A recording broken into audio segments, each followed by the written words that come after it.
बिस्मिल्लाहिर्रहमानिर्रहीम। प्यारे बच्चों, अब जो हमारा टॉपिक है वो है परसेंटेज, और इस टॉपिक में हम ये पढ़ेंगे कि परसेंटेज का कॉन्सेप्ट क्या है, ये क्या होता है, converting percentage into common and decimal fraction and vice versa. यानी कि हमने परसेंटेज को कॉमन और डेसिमल फ्रैक्शन में कैसे कन्वर्ट करना है, कैसे तब्दील करना है, और इसका उलट वाइस वर्सा का मतलब होता है इसका बिल्कुल उलट, यानी कि डेसिमल फ्रैक्शन से परसेंटेज में या कॉमन फ्रैक्शन से परसेंटेज में हमने कैसे कन्वर्ट करना है, हम ये सीखेंगे।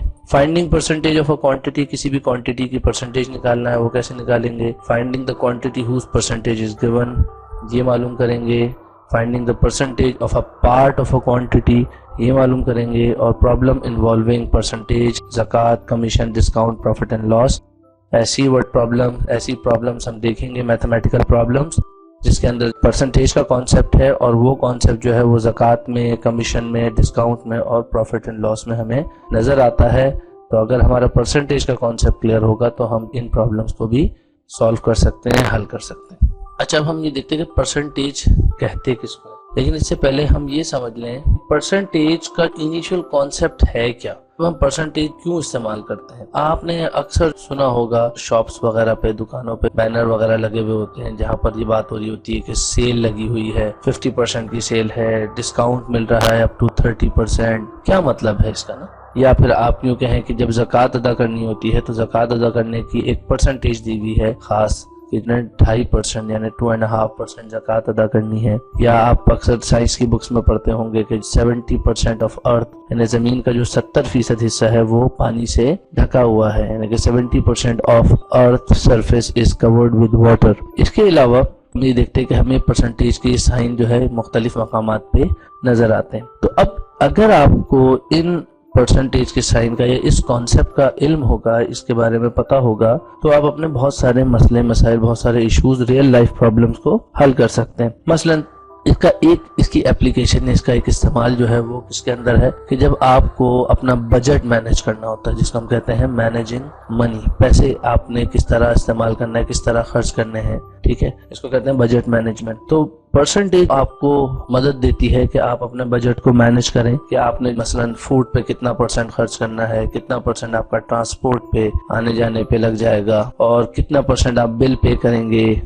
आप यूँ कहें कि अगर आपके कोई फाइनेंशियल गोल्स हैं तो अगर परसेंटेज का कॉन्सेप्ट क्लियर होगा तो वो आप आसानी से उसको डील कर सकते हैं। अच्छा, फिर हम ये देखते हैं कि परसेंट का जो लफ्ज है, ये का जो रूट है, यानी कहाँ से आया है, ये निकला है परसेंट, और लातीनी जबान का लफ्ज है परसेंट। इसका मतलब होता है पर 100, तो इसका मतलब होता है 100 में से। अब हम क्या करते हैं, हम इसकी डेफिनेशन दें। Percentage is a special type of fraction whose denominator is always 100। Percentage एक खास किस्म का फ्रैक्शन होता है, यानी कि इसका जो ताल्लुक है परसेंटेज का वो किस फैमिली से है, वो फ्रैक्शन की फैमिली से। लेकिन ये फ्रैक्शन की फैमिली का एक खास फर्द, एक ऐसा फर्द है जिसका जो डिनोमिनेटर होता है, आपको याद होगा डिनोमिनेटर किसे कहते हैं। अगर हम कोई फ्रैक्शन लिखते हैं तो ऊपर वाली जो वैल्यू होती है उसको न्यूमरेटर कहते हैं और नीचे वाली वैल्यू को डिनोमिनेटर कहते हैं। तो जो डिनोमिनेटर होता है ना वो हमेशा क्या होगा, वो हमेशा 100 होगा, तो वो परसेंटेज कहलाएगा।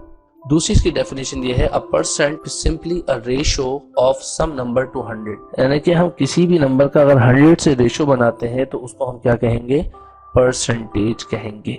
अब हम ये वाली डेफिनेशन के अगर तनाजुर में देखें कि कोई भी ऐसा स्पेशल फ्रैक्शन जिसका डिनोमिनेटर 100 हो, हम उसको क्या कहते हैं, हम उसको परसेंटेज कहते हैं। मसलन एक फ्रैक्शन है 15/100, 100 में से 15, तो इसका डिनोमिनेटर जो है वो 100 है, इसको मैं परसेंटेज लिख सकता हूँ, यानी कि 100 में से 15। या अगर मैं कहूँ x%, इसका मतलब क्या हुआ, 100 में से x। अब x कोई भी वैल्यू हो सकती है। परसेंटेज को हम इस्तेमाल क्यों करते हैं, क्यों यूज करते हैं, क्या फायदा है इसका।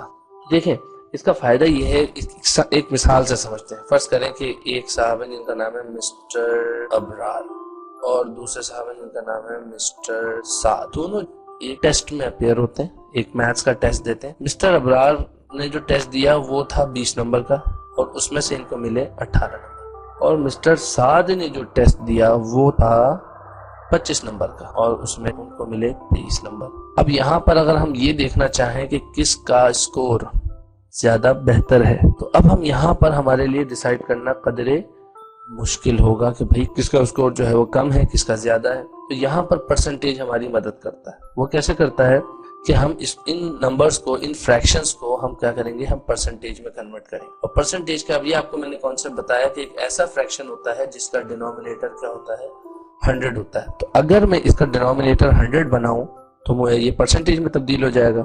अब 20 को 100 बनाना है मैंने, यानी इस डिनोमिनेटर को 100 बनाना है, तो 20 को 100 में कैसे बना सकता हूँ, अगर मैं 20 को 5 से मल्टीप्लाई करूँ। लेकिन फ्रैक्शन की ये प्रॉपर्टी है, फ्रैक्शन की रिक्वायरमेंट है कि अगर आप डिनोमिनेटर को किसी नंबर से मल्टीप्लाई करेंगे तो आपको न्यूमरेटर को भी उसी नंबर से मल्टीप्लाई करना पड़ेगा, वरना वो फ्रैक्शन बदल जाएगा। इस सूरत में फ्रैक्शन नहीं बदलेगा, ये उसका इक्विवेलेंट फ्रैक्शन रहेगा।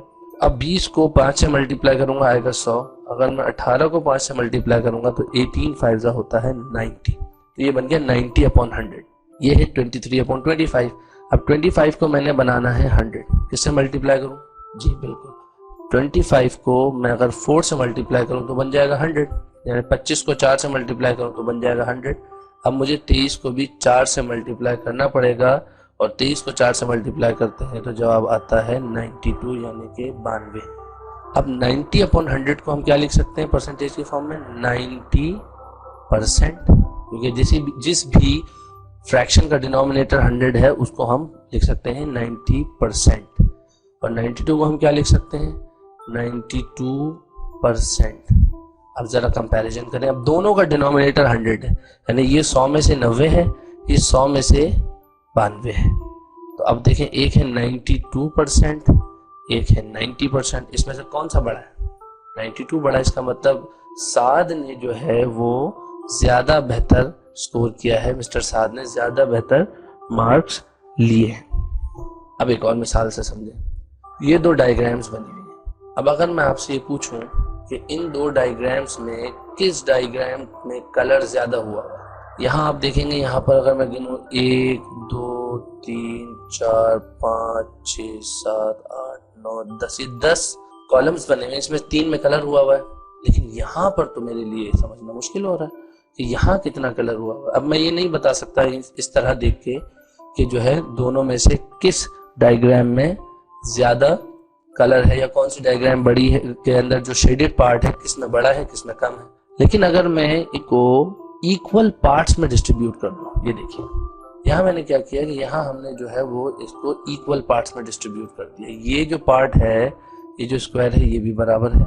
ये पहले से 10 कॉलम बने हुए थे, यहाँ मजीद ये देखिए ये भी 10 कॉलम है, तो इसका मतलब ये 10 है, और ये भी 10 है, तो इसका मतलब ये 100 है, और ये भी 100 है। अब हम काउंट कर लेते हैं, अब हम गिन लेते हैं कि कुल कितने बॉक्सेस कलर हैं। यहाँ पर आप देखें कि एक रो में 10 है, एक कॉलम में 10 है, तो टोटल 3 कॉलम है। इसका मतलब 100 में से 30 बॉक्सेस जो है वो कलर है, यानी 30/100। इसको मैं परसेंटेज में कैसे लिख सकता हूँ? 30%।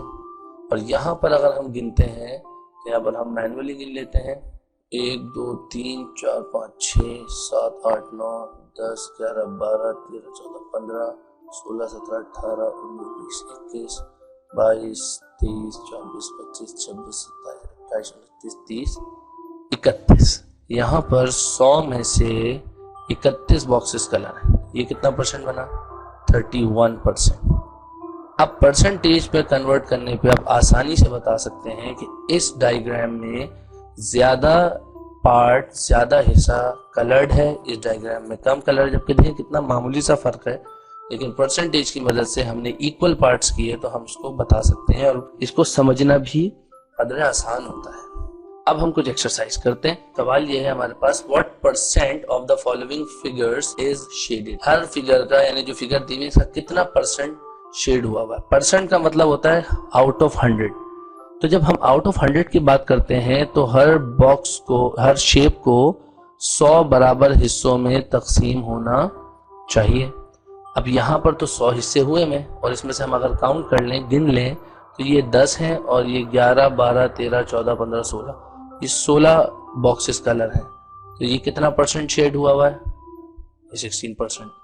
यहाँ अगर गिन लेते हैं तो ये रो में 10 है, इस रो में 10 है, इस रो में 10 है, ये तो हो गए 30, 31 32 33 34 35 36, तो ये बन गया 36%। लेकिन इस फिगर में मेरे लिए समझना थोड़ा सा मुश्किल है, ये इतना मुश्किल भी नहीं है। आप पहले तो इसको फ्रैक्शन देख लें, फ्रैक्शन है क्या। फ्रैक्शन का मतलब होता है कोई भी शेप जो इक्वल पार्ट्स में डिस्ट्रीब्यूट होती है तो हर हिस्से को फ्रैक्शन कहते हैं। अब यहाँ पर इसके टोटल 4 बराबर हिस्से हैं तो मैं डिनोमिनेटर में लिखूंगा 4 और कितने शेडेड हैं वो है 3। अब ये फ्रैक्शन आ गया। अब मैं इसको परसेंटेज में कन्वर्ट कर सकता हूँ। आपको बताया था कि डिनोमिनेटर जो है वो 100 होना चाहिए, तो इसको अब 100 बना दें। 4 को मैं किससे मल्टीप्लाई करूँ कि 100 हो जाए जनाब, 25 से। तो न्यूमरेटर को भी मैंने 25 से मल्टीप्लाई करना पड़ेगा और ये बन जाएगा 325 75 एंड 425 100। ये बन गया 75 अपॉन 100 यानी कि 75%। तो ये हमने बता दिया कि ये शेप 16% यानी 16%, ये 36% यानी 36% और ये 75% यानी कि 75% फिगर जो है वो शेड हुई हुई है।